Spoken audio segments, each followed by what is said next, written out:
Get a shot of that, just so we can kind of post an update on what our grow wall's looking like. We had a comment from one of our fans saying, "Update, please." All right, cool bananas. I'll do that for me. Thanks. What time are you going to be back? I don't know. You are? No, I'm definitely coming back. I've got to tidy the warehouse, I think. Okay. 1, 2. I'll be back by 3. I'll be back before you leave. Yeah, no problems at all. All right, cool. Okay, see you then. Bye. We're going to eat pork rolls.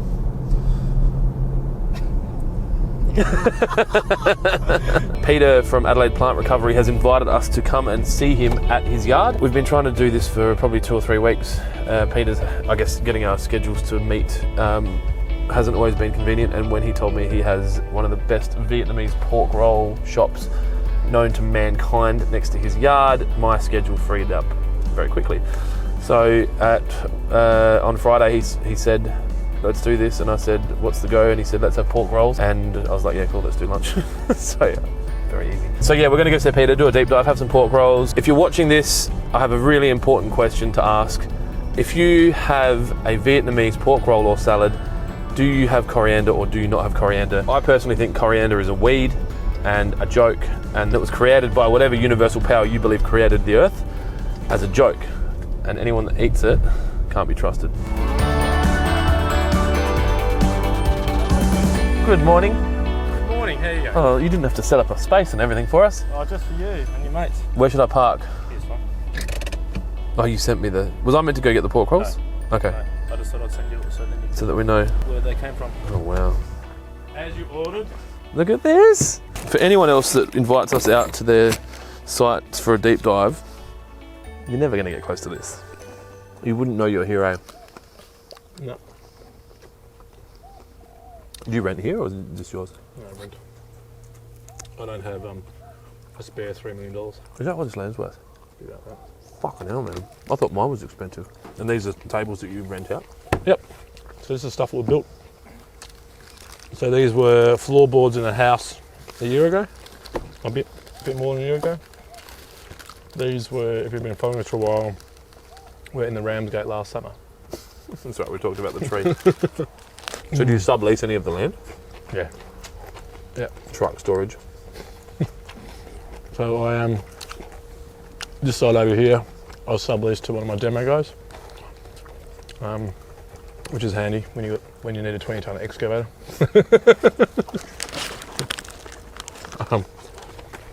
Yeah, getting access to one of them if you don't know someone's $1,000 straight away, isn't it? Yeah. So what's at the moment, is your stock level high or medium, or do you tend not to hold stock? Yes. Look, what you've seen so far is not very much versus what's down the back. So I suppose the background behind my business was when I first moved back from Adelaide, from New South Wales to Adelaide, I thought about doing this, and I thought about the name Adelaide Feature Plants. And that's cool. If you have 2 plants, you can name your Adelaide Feature Plants. If you then sell one, your Adelaide Feature Plant, and then you sell the second one, you just Adelaide Feature, which doesn't make any sense. Yeah, so, okay. I think you might have overthought that, but yeah, cool. So I thought at that point, like, how do you get all these plants? And your name is always important. Like yours is Waterpro, so it's water. And That's right. Professional. That's the theory. Water prostitutes is what most people call us. But Yes, that's possibly true as well. Water whores. So I started thinking about names, about how to get cool plants, and that's where the Adelaide Plant Recovery came from. Yes, because you were in New South Wales. What were you? So my previous life was mining engineering.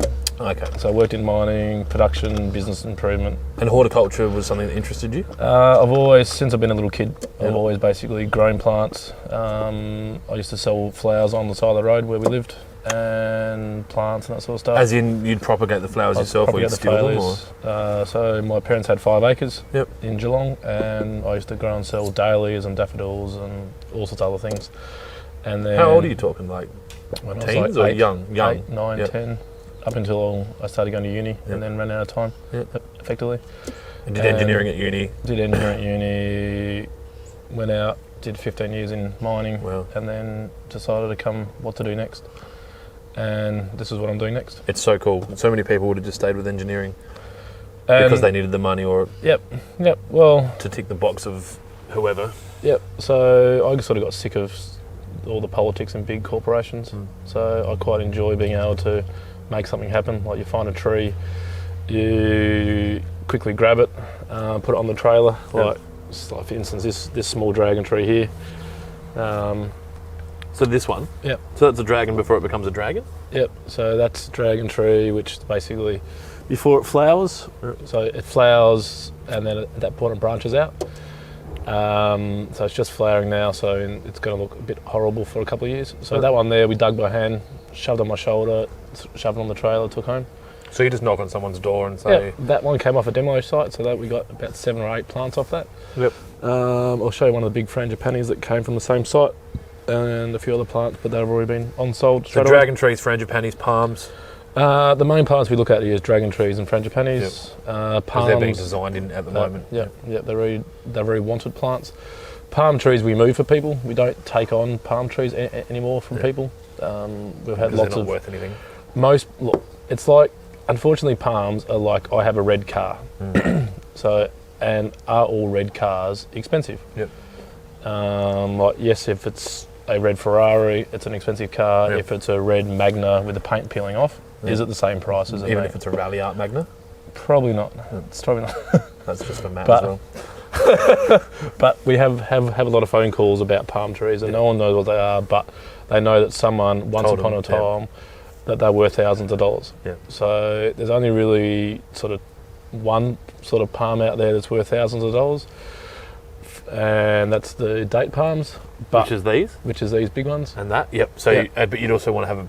Like, are they a pear? They almost look like a pear, don't they? No, completely not. No, this one. So, but behind that, they cost a shitload to move. So this well, that's planted up.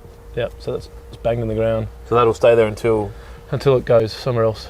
So that was going to go to Queensland, but once we done all the work, the guys who were buying it decided that it had a small bend in it, so therefore it's not valuable to them after we'd done all the work. So it came back here. Wow. But that costs about $3,500 to get here. What does that owe you now? About $3,500. So you'd have to sell it for 5 or 6 to make it worthwhile. Yep. So plus the water and the land and the things that you can't take into account. All that sort of stuff. So at the moment, like Gumtree, like there's a pair on Gumtree that are a bit bigger than that, and they think they want $40,000 for it. And they... Let's go do that. And they want you to remove it. So I guess Gumtree's free. It can't hurt to throw the ad up. You might get someone. So I suppose, look, I don't really focus on palms. It's not my core value. I do a fair few of them for councils, which is worthwhile doing that. But for a backyarder, most people don't have a spare $6,000, $7,000 laying around to buy a palm and then install it. Yeah. So I think, maybe 10 or 15 years ago, I don't know the trends, but they might have been more popular. But it seems like dragon trees and Frangipanis are just everywhere now. Definitely. So if you want, we can go for a walk. Let's go have a look. And look at a couple of cool specimens that we got. So this is sort of my display area. Yep. This is more of an active these area. look like the money shots as such. Yep. Like the real nice, trendy. So you've been following Tim Harper for a while on Instagram. Sadly, yes. About 12 months ago, you saw him up a tree. Up a tree. Up a tree. Yep. This is the tree that Tim was up. Oh, he decided that he wanted to climb up a tree. It's just asking for someone to climb when you lean a ladder on it. Well, the ladder was there for Tim actually. Yeah, it just hasn't come back down. Just hasn't come back down. So that's a dragon tree? So this is a dragon tree. How old would that be? Would be about 50 years old, somewhere around there. And that's scarring's from slinging it? Or? Yeah, that's from moving it. So these big old things, you have to lay them over to move them. So there's all these thing called road rules that you've got to follow. This stands at about 5.5 metres tall, standing up. So it's over the road height of 4.3 by a couple of metres by the time you put roots on it. So you lie it down, tie it up. Yep, strap it on, bring it home. And what would that sell for into the market? This would be, it's got a bit of damage on it, so it's probably a $20,000 tree now versus a $30,000 without damage on it. Ballpark number, plus install. You hear what he said? Plus install. Wow. So when you're talking about transporting this, it's going to cost you probably 2 hours of crane hire here. You're going to have a semi, you're going to be there, depending on how far away from the site or the access. Do you need a small crane or do you need a big crane? Because if you're going to the backyard over a two-story existing house, over a pool, you're talking a 250-ton crane, which will cost you somewhere in the $5 to $8 grand. So a smart play for the kind of money conscious would be to plant your plants first. Build the house you want in 50 years and get your dragon trees small. But saying that, because you can't even really farm these, can you? Like you don't know, like what's 50 years. Well, 50 years. They Who also knows, they might not be tricky. It may not be the shape you want. So in the dragon trees, there's two main shapes. So this one I call an uppy. So the branch goes up. Yep. Where this one over here. Don't say a downy. No. Come on. I use some words that sound a bit more professional. I call this a mushroom shape. It sort of goes out at that 35 to 40 degrees. A nice sort of clear shape. Yep. And then you've got, so this one came from the same site as this big one. Yep. Which just looks completely ugly. Yeah. Odd shape. That? Yep. Yeah, but that would work for some people. It would work for some people, but it's not in my, this is what I want. So that's probably one of the things that I'm really trying to focus on, the education people. I've got lots of architects out there that design plants into gardens, but they put one specification, and that's they're the same spec. Which is height. They'd meet that spec, both of them. That would meet same spec. Yeah. So they're both 3 metres tall. Yep. And they would want that one, not that one. So as an architect, which one would they want? Yeah. And then they ask, what prices are your dragon trees? Yep. So, would you pay the same amount for that one and that one? Yep. But they meet spec. Yeah. So one of my educational bits for Adelaide and architects and designers is actually talking about what are we actually looking at. So it's not just... So have you got a spec now? Like you've got the mushroom, the up, the doesn't meet a spec. Doesn't meet a spec. And they're your 3 categories, and then you've got sizes and everything? The bits with dragon trees that I look at is total height, height of trunk. Yep. So as you can see with this one, the trunk on this one is the same height as the big one. Yep. Same height. But then they've got different, and then the head diameter. Yep. And then condition. So is there any damage to it? So that they need to write a deeper spec on that. So I've produced some documents for actually this sort of stuff that actually goes through that. Also looks at location. So dragon trees don't grow where there's frosts. Yep. They'll grow everywhere in Adelaide apart from where there's frost. So they'll grow in the hills, but they won't grow around like crayfish, that sort of area, because they get too cold in winter. And winter's the thing that you look at. And the other plants we're focusing on are just basically those high value, exotic things that you can't find in your standard nursery. So these are a fan aloe. Where are you finding them? Like out north? This is everywhere. So everyone's got them in their old houses. So these were lucky. These were on a government job that they were going to destroy the whole lot. And So people call you now? Yep. So I got basically told, go there, if you provide the excavator for the day, there were 60 of these. They wanted 30 of them moved around the site, and at that point my job as payment was to move the 30 and then take away their rubbish. And then you got to keep these? Yep. So these are their rubbish. So we've got 30 of these, of different shapes and sizes. So you saw one of these in the Adelaide show with Tim Harper. So once these get into the ground, they become happy again? Are they stressed aloes, now? No, if you look at the head again, so as in like this stuff will disappear and eventually will just be all healthy. So the basically dries. So this bit through cold, here actually. Is quite a nice development. So these have been here a bit over 12 months. It feels cool. Yep, they're aloes, so they're very much full of water. So aloes do take a lot of time to redevelop their roots, unfortunately. So they're going to look. They do look. That's what I mean. So you need to get it. You need to give them time. Yep. And then that's part of our pricing as well. So we do bare root transplants.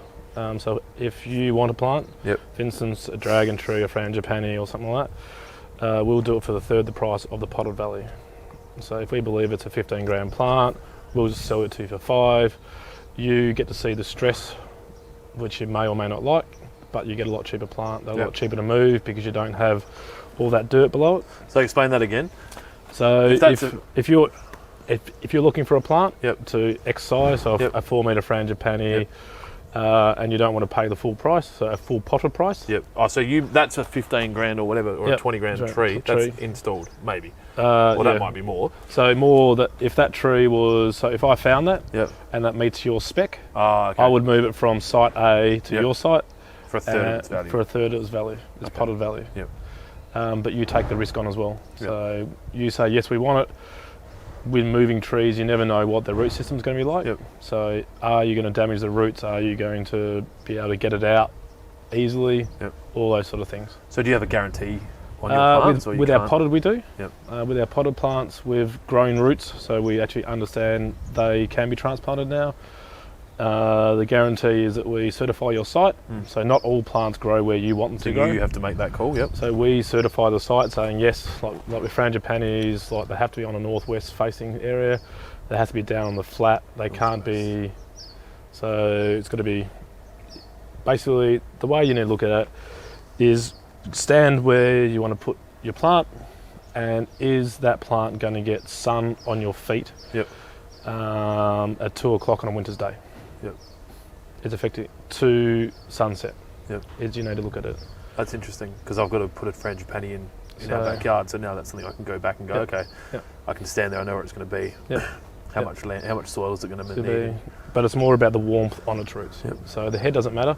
So frangipanis in particular, they die in winter, or they don't come out of winter. It looks dead, and then you think, oh shit, we've killed it, and then right about now, exactly like yours. So all that growth that you've got, we've got on our little one at home. But they don't come out of winter. So frangipanis don't die in heat. They will always die in wet, soggy soil in winter. So don't overwater. So winter, turn everything off. Yep. Keep it dry, keep it warm, and so on. So if we go for a walk down the back, we'll show some other. So you're plants. looking to get a sprinkler style of irrigation out here to keep these things? Not particular for here. So here I have started already with the dripper line. Yep, and just drag it and run drip line. So I just run drip line across the top. And they all just connect together and then you just turn them on? Yep. This is what I'm doing for this size plant, but it's the dripper system, or sorry, the watering system down the back that we're talking about. When it's hot, I just drag out one of my wobblers on a stick and turn it on. Yep. Okay, and that keeps enough water on. That keeps enough water. So water's one of your big costs, because you don't have electricity really. Rent is expensive. And rent, yeah. So rent, water, and potting mix. Yep. And if you moved down like into the middle of Edinburgh, your rent would be nothing. But your transport costs would increase. And you can't walk home at night. The old beer factor. The Uber. One of the things I do always recommend is... you're like me. If you didn't drink, you'd probably be worth an extra 10k a year. Yeah, something like that. Yep. No, I don't want to So potting mix is one of the things we also... Look, I've used 3 types of potting soils. Is this? So this is from BioGrove. Is that got... What's the white stuff? That's not like a... We use sand in there. So there's no fertiliser in this at this so stage. It's raw mix. So this is raw. The thing that I would always look at with a potting mix, and this is, we drag it out here on the soil. You need to look for things that cheap potting mix has is sawdust. So sawdust is bad. Sawdust actually steals all of your nutrients out of it. Because it's breaking down. Because it's still breaking down. So that's the same thing with lawnmower clippings? Yep.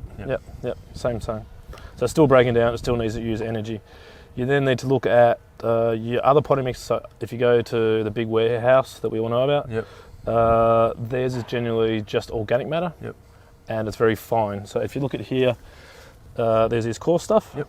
Coarse means there's air gaps, and air gaps mean that the stuff can grow into it. So the roots will move into those air gaps? Yep, exactly right. So there's something for it to grow in there with tight soil. So this mix here that I use for my big plants, so anything over about a 45 litre pot, you should use a more coarse mix because you need to get air through it, and your roots need oxygen and water to help growing, and it stops infection as well. So if you've got a really fine mix, which you do get from Bunnings and what, that's just ground up organic matter from your green bin for your $3 bags. It's cheap, but it's... You get what you pay for. You get what you pay for. I've used another one of the brands in Adelaide. They're premium potting mixes, which is more expensive than this. And the results are nowhere near as good. And you're seeing it like with stressed plants. Yep. So this that looks wet as well. Yep. Is that so? It's holding moisture well. Yep. Because that wouldn't have been wet since what? So this came in last Monday. Yep. So it's been here for a week now. Yep. And it's still damp. And you're not deep either. You just grab it from the outside. Yep. The other product, I used to have to put a wetting agent in as well because it was very hydrophobic. So scared of water. Therefore, it your water just runs off it or runs through it, Yep. where this captures water. So, look, when you're doing big plants, when you're paying $140 an hour for your crane, $80 for your rigger, $100 for your truck, an hour. So you're talking to install a big plant that's bare root, it's going to cost you about $2,000. Yep. With all those things you're doing, Why would you stuff around with a cheap product? Yep. So and the price difference, like you can use a special soil. Branded name special soil. Yeah, I know that one. But every time I've touched it, it's too hot. It's physically hot. Why is it holding heat? Because it's still breaking down. Ah. So it's still not ready yet. Yeah. So and that would be a supply and demand thing. So when you dig into here, in another product that I used to use, you'd see steam even on a hot day. Yeah. Where that's not. That's hot. That's hot. Yeah. So where this product, look, they're actually one of the only certified soils in Australia, and certified is good for several reasons. You can move it across state boundaries. Yep, because it's fumigated or whatever. Because they've followed a process that breaks down all weeds and seeds and other things. So that's just a natural, they'll turn it and keep it out. So by turning it at a certain temperature and putting in their water and their nutrients at the right times, at that point it actually gets hot enough to kill things. Yep. So it kills your seed, it kills all your bacteria, it kills all those things. It's kind of like boiling water before you drink it if you're in a country that doesn't have clean water. Okay. Yeah. So yeah, I only use this. So unfortunately I've got to get a truckload in at a time. And because it's coming from a long way away. It's coming from Mount Gambier. So it cost me $3,000 a truckload. Yep. But I get 20 cubes of really good product. Yep. And that'll last you what, half a year or? Nah. Not even. If 20 cubes, that's 20 big trees. Yep. So what, 3 months or 2 months? Yeah, so no big deal. It's no big deal. So it's not that much. But I also use it whenever I'm potting up or moving plants for people. I always take a cube of this along and put it around the plants to get the roots growing quicker. Yep. So if it was another three months' time, I could show you the difference between my original soil mix, another brand and this brand, and you can see the three trees. You got them together. And you can put them together, Yep. and you can see the difference between what I first used to do, which was basically an organic compost and sandy loam mixed together, 50-50, to another premium potting mix, to this one, and the leaf difference between the three. The one that's been here the youngest, so the least amount of time, will have a bigger leaf, which means it's got better root system, it's healthier, and it will give you a better plant for when you buy it. You've got them planted up somewhere? Yep, well they're all in pots down the back, so we'll go for a walk. So the random cars and that just people just leaving cars here? That was going to be on my nursery bus, but I never got around to doing it. Because you don't drive far enough, kind of. What, to drive from there to here? Well, just so you know, do doughies. Let's just say I was sitting by the pool in Bali and on Facebook. Oh no! Yeah, say no more. What time? After lunch. Well, does it really matter when you're in Bali? How many forklifts have you got? 2 forklifts. How many forklifts work? This one goes what it needs to go. So this is a 5-ton one for doing big things.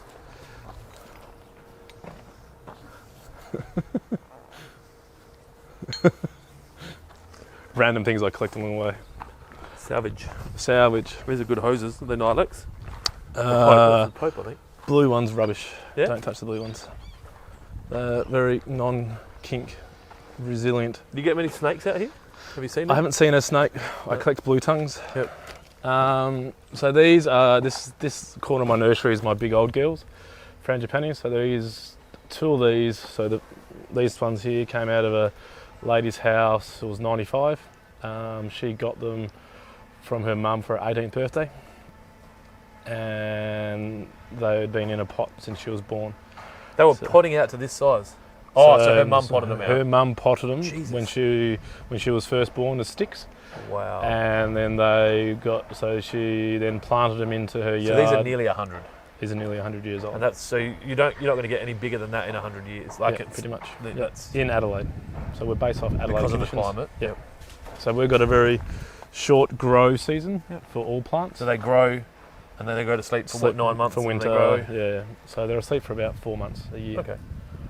Whereas in a tropical climate, they just grow all year. Keep growing all year round.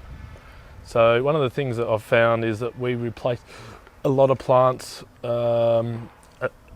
Frangipanis in particular, from people where they buy them from a traditional nursery, because most of our Frangipanis are grown in Queensland, shipped down here.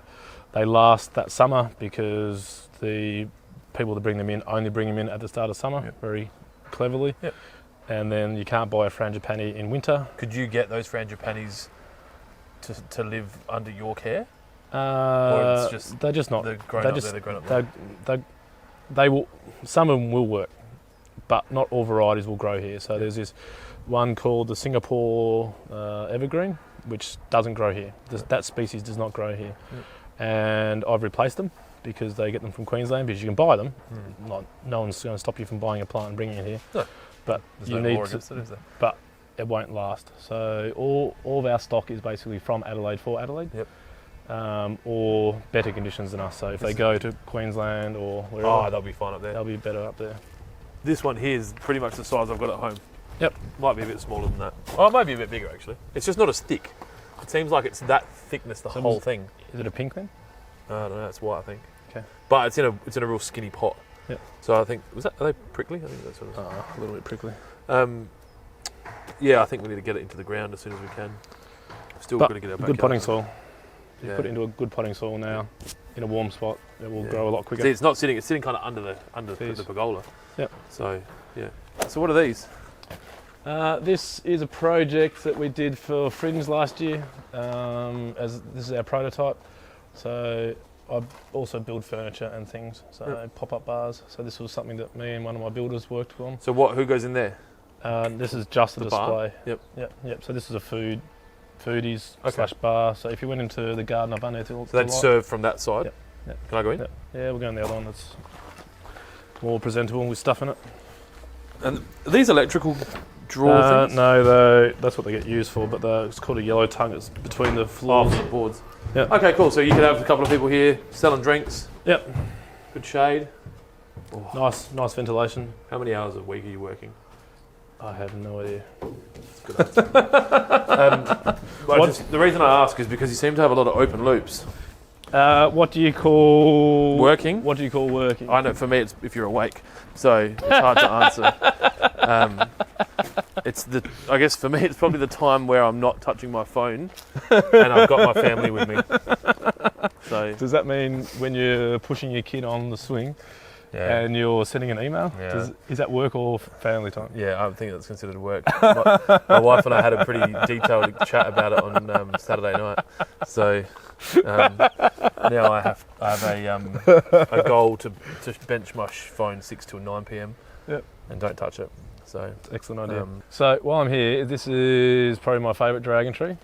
it's got a big canopy for a short tree, doesn't it? Yeah. So I've renamed this from Tony to Wow, It's a wow. because everyone who walks up to it goes wow. It's low. Yeah. Like you've got like shade. So going back to that original question of one spec, you can't sell this as a 4 metre tree or a this 5 fits metre in. tree. This fits into a 3.2 metre tree. Yeah, no way. So you can't do is it. this the same price as that ugly one at the front? Well, it depends who's selling it. That's your choice. You know. So And this is shady. yeah. So like- this is a wow tree This to is me. a pub tree, isn't it? Yeah. It'll be a rich person's backyard tree, but Yeah. it seems like the kind of tree you could build a bar around the whole thing and just sit there and drink. Yeah. So if you look at this one, and then so the other thing with dragon trees is thin trunks, fat trunks as well. So this has got a fat trunk. Yep. That's That's the fat. one. Okay. Yeah. That's it. And that's a fat trunk. Versus these ones over here have got thin trunks. Oh, I see. That's a 3 metre tree as well. Yep. Or maybe, but yeah. A bit more. So they're the same. That's They're the same tree. That's the same spec. So to a landscape designer or That's disappointing. architect, And then the client gets it and goes. and I got asked for a project that a top-end landscape architect did. Yep. And they wanted 2 3-metre dragon trees and 2 3-metre frangipanis. Yep. And I had from all the big landscaping companies ring up and say, we got to get a quote for this. It's like, it's between $1,000 and $30,000 for each plant. Yep. And they go, well, can't you be more specific? It's like, well, tell me what. been. I have. That is. What do you want? And then they go, a pot size. Well, I can put it in whatever size pot you want. So this is a 2,500 litre pot, which is relevant to the size of the plant. and they're in 500 litre pots. But they're still 3 metre trees. Yeah. So the one bit I'm trying to educate people is like, look at what you're trying to get. So as you guys do, you get people to draw out what your yard is and what you're trying to irrigate. There's no difference to drawing a cross section of what you're trying to do. Yep. Do you have each of these on a website? Like, No, it's one of those. Yeah, like when you hours. get to, when you finish that and finish that and finish that. What are these? That looks like it's got elephantitis in it.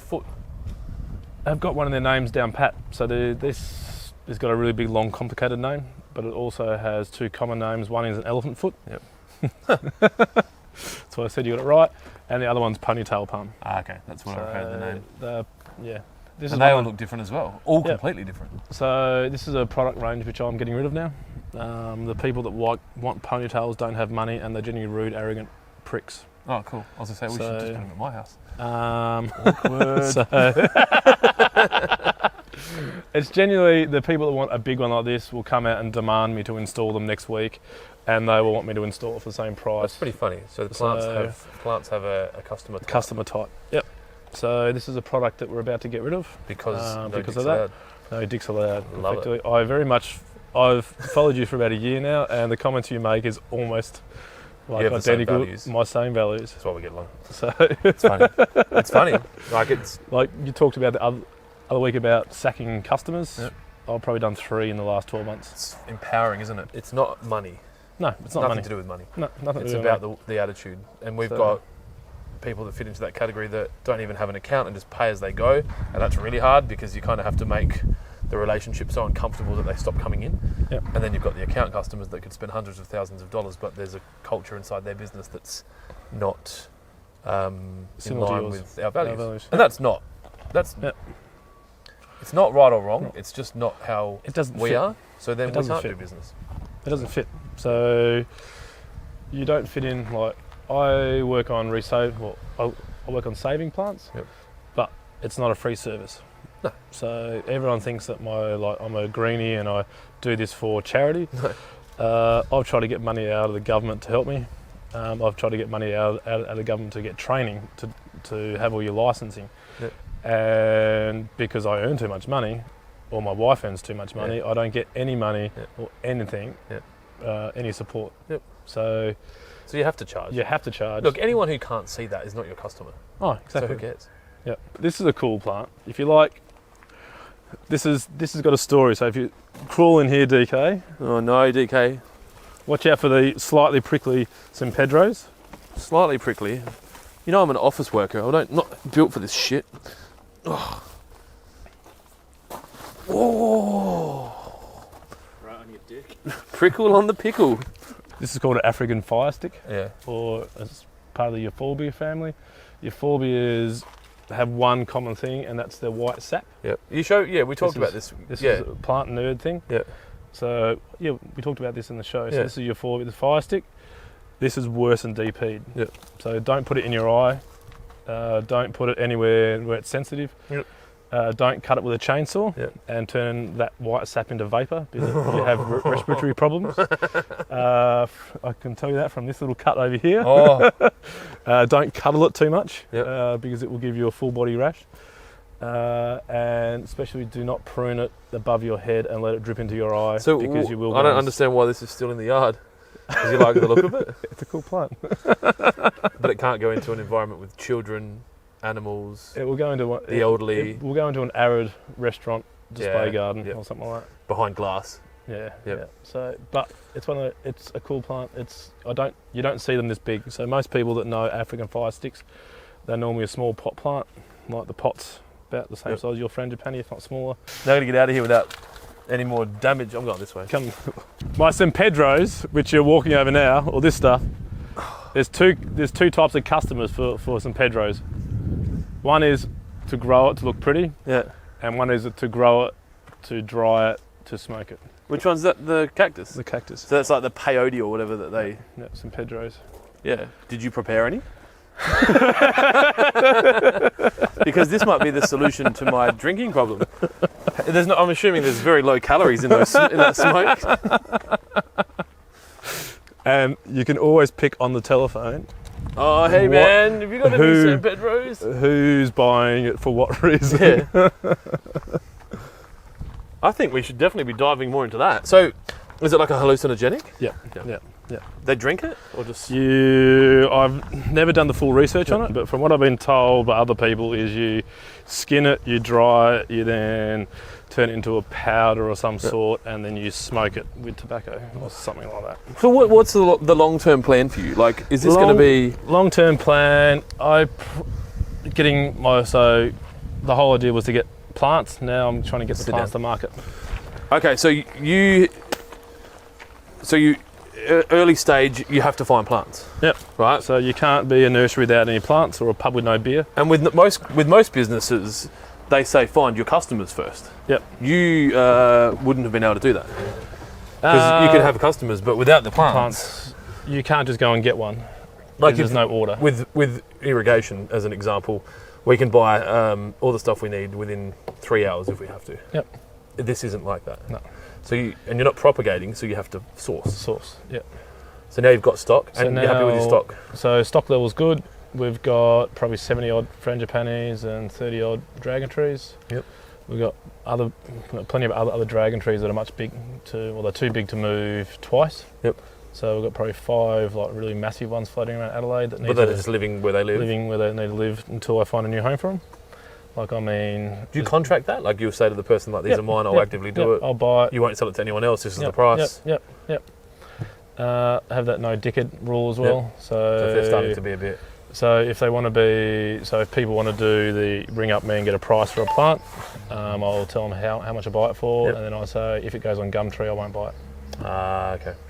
So there's lots of people that come around shopping for a price, and then they put it on Gumtree. Yep. But So they take want- your chances. You want to work Yep. with someone Yep. that sells plants for a living? Yep. Or you want to try and sell plants Yep. on your own? Exactly. So I also say that so then if they then tell people that I'll move it for them, that's a lie as well. Yep. So because I get lots of people come and ask me or get me out on site to give them an idea on how to move their plant. Yep. And then it turns on Gumtree, then the person who buys it wants me to do it. And you know the plants. And I know the plants. And you have like an active filter on Gumtree, or you're just inside Gumtree's ecosystem so much?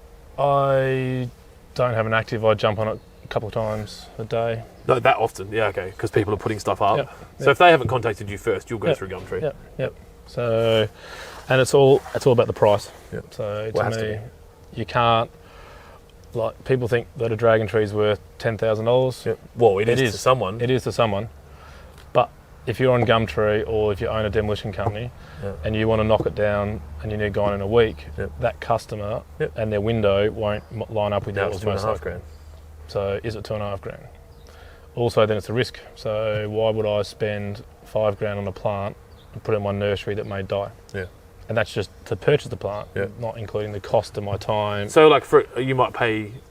I look at whatever. 10% of the value of the plant, and or certain numbers. And that's paid up front. Paid There's up your front. plant. That's your plant. Yep. Okay. If people want more money, I'm happy to do a profit share, profit loss. Yep. Which basically means that we move it back to my nursery. And they pay a portion of it. They pay half. I pay half to move back to my nursery. Yep. They pay half of the storage costs each year. Yep.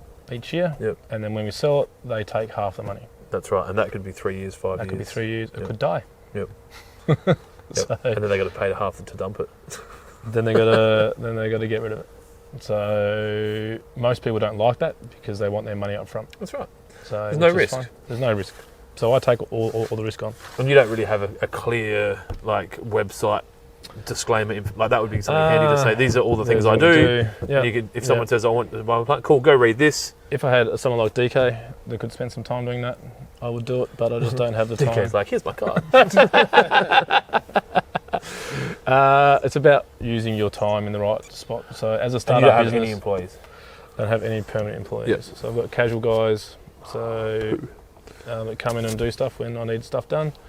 I contract stuff out. Yep. So like me and Tim Harper worked on the show stuff together. Yep. And I got him in here the other week to give me a hand to do stuff. Yep. He's got a better clean up, better finish target than I do. Yep. So I bring people like that in to do what I need to do. Surround yourself with people that have the skills to do the things you can't or don't want to do. And Correct. Yep. the rest takes care of So itself. all my business has been alliances. So like my demo guy, he's in there. When he needs a hand, I go and throw roof tiles for him, or I salvage his timber out of his house. And that helps bring you cash if you don't have plants going that month or that week or whatever. Yep, exactly. This would be hard. So you'd have, is it seasonal? Yeah. Really, like 3 months up to Christmas kind of seasonal? Yeah, probably a little bit longer than that. You've got, but then big palms and stuff you don't want to move in between, or dragon trees, bare root transplants. You don't want to do between the 1st of December and the 1st of March. So that means you can go away for Christmas. My phone doesn't ring in Christmas time. Yeah. If it Well, is, the landscapers all stopped. Yeah, exactly. Is it landscapers your biggest client base? Not yet. So who's your biggest client base? Builders and developers and... No, Facebook page. No shit. My Facebook page sells. So what, you don't, like our customers, like my customers. So your customers right now. They're your target customers? No. So the reason I've joined Master Landscapes this year is because now I'm in the selling product mode. Yeah. So I went from getting product, Yep. getting the reputation that you can move stuff. Yep. I work for the government moving their trees, so that's a continuous revenue each month now. My other product is demoing gardens. Yep. So someone wants their garden cleared out, they ring me up and say, come and take all of our plants away. I go, well, there's nothing there. So it's going to cost you money. Here is a cost Yep. for me to bring an excavator in and take it to the tip. Yep. I know how plants work better than just a gardener because I dig up plants all the time. Yep. So it's not about just flattening them, it's about digging them up and getting your soil ready for planting your new plants. So you could go, oh, there's enough stuff in this garden that I'll do this for free. Yep. If I get to so keep the there's certain plants. So if you've got dragon trees, frangipanis, and I'm going to have an excavator there, and I've said I'll pay you $500 for that plant, or I'll take the plant for free and I'll spend 3 hours here wiping your garden out and leveling it, getting ready for your. We'll do $500 worth of work. Because moving an excavator to dig a tree, I genuinely, you spend an hour driving somewhere, 15 minutes on site, and an hour driving home. Do you do all your own excavation work, or you So you just hire something? We use Lodex Hire. They're just down the road. They got good pricing. You got a relationship with them. I've got a relationship with them. I ring them up. I could say I want a digger for half a day today and half a day tomorrow. I'll pick it up at lunchtime today, drop it back. Versus your other companies in Adelaide will charge you 2 days.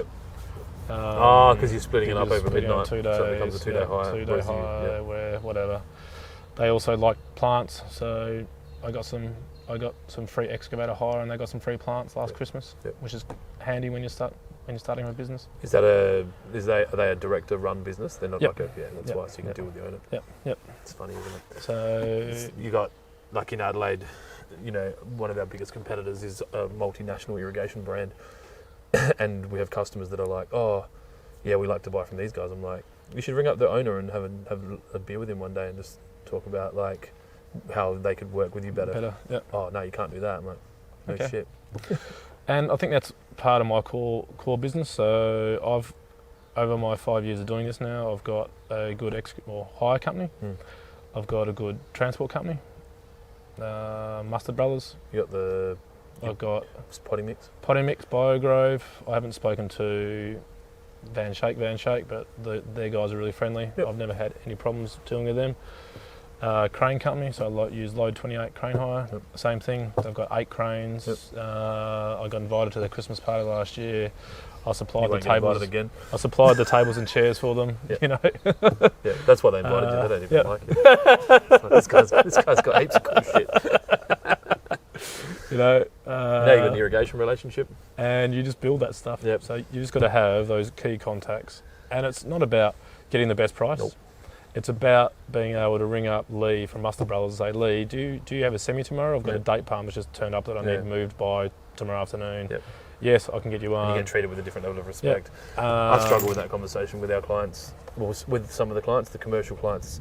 It's all bottom line, and Waterpro's positioned itself now that it can't be the cheapest all the time. We're competitive, but if we're the cheapest, we can't do all the other stuff that your guys want. So I was talking to one of the guys earlier today. The people that work at that level of the business want to deal with us and don't care, and the people at that level of the business don't want to pay 4% more, which is probably what it is, if that. So it's hard, but you've got to try and find that balance, and that takes time. And it's about balance and talking to people. Like, there's talkers in the world, and you can relate to people, and all that sort of stuff. Like my previous life, one day I was down on the bottom of the pit floor talking to the dozer operator, getting dirt moved around to do a job, doing a drop cut for the next whatever, because I was the production engineer and the drill and blast engineer and the geotech that day. An hour later, I was upstairs in the boardroom talking to the CEO about a wall failure. Which makes it easier for all of those people to relate to you, and it makes things happen quicker. We were talking about that the other day, how I guess I can chameleon and walk around in cactuses and the same, and then go have a meeting with the CEO of multi-decker million company kind of thing. And I feel more at home doing this, eating pork rolls at like recycled tables, but I can work inside it. And I think, I don't know, I've never really thought too much into it, whether or not that's an important key. Obviously, there's a lot of things, and you talk to 100 different consultants. I say this is important for business. This is important for business, but I think being able to chameleon. You're also asking what's next with this. So what's the big plan? Like, is this something that you can scale? This is definitely scalable. I see there's a need for landscapers to have a multi-facet location to get up stuff, and trying to cut through some of the red tape. So I've been trying to get this product into nurseries in Adelaide and wholesalers in Adelaide. It's too big, but it's about exposure for me. So my next step is probably looking at setting up another garden centre, but looking at completely different. Looking at as not just a centre, but how many people in your business or come through your business are operating out of their backyard? A lot. And how many people don't want to move out of the backyard because they need to spend 25 to 30 grand a year to move somewhere else? They have to lease a full facility. We looked at, I know exactly where you're going, and we looked at doing it, and having basically caged, like a lock-up yard where they can keep trailers and shit. And if you had this as well, so I'm looking at setting it up so you have something like all of your things, like lawn, your sand and soils, your dumping, and that's probably a 3-year plan, and actually putting the small plants there, so you can start the day and having. Even down to having my biggest problem of me setting up this business is all the shit admin that I don't want to do, or who to ask. So having people like a bookkeeper on site, a website person, internet, and they can all share their services. They can all share the services. I've reduced rate per hour. So Adelaide Yard, whatever, pays the wage, and then if people need that person, they'll pay. Maybe $40 an hour instead of $80 an hour to hire a service, but that person's got a full-time job. You're responsible for it, and then you sublease. All that sort of Is that something you're happy for us to share on? Yeah, that's definitely something that we want to. Right, that's cool. It's something where I want to grow to. It's something like this is not the cash behind this. It's not permanent enough because that's right. Big trees. You're probably going to sell in Adelaide probably 20 of these big things a year. Can you live on that if your price is right? Yes. It depends on your habits. But it's about getting the community behind it by having that spot where you can see these big trees, and you can have a quick chat to me about that. Or imagine having like a soft drinks or coffee or whatever, and then the landscapers could do their consult with their clients and sit down at a table like this, and they're surrounded by the trees, and they're like, actually, that area we were talking about. Putting a frangipani, actually, I've got one over here. Exactly. Peter will show you. Let's go. Drinking their latte and cruising around in the golf cart or your Barina pop-top cab. What is it called? A Barina Calib? Shitbox car. I know too much about Barinas. That's all I know. Also having startup, like nursery industry is quite dead after the big green warehouse does their thing.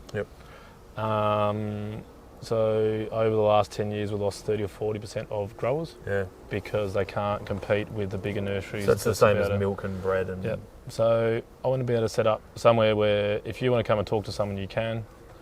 But you've got to realise that it's not free because we can't go and buy a spanner for $1 and sell it for 15 in the tool shop and actually be able to do the rest of it. So having your landscapers around or your garden designers around, actually having that open door policy where you can come in if you're a no dick allowed sort of process. As long as you're not a dick.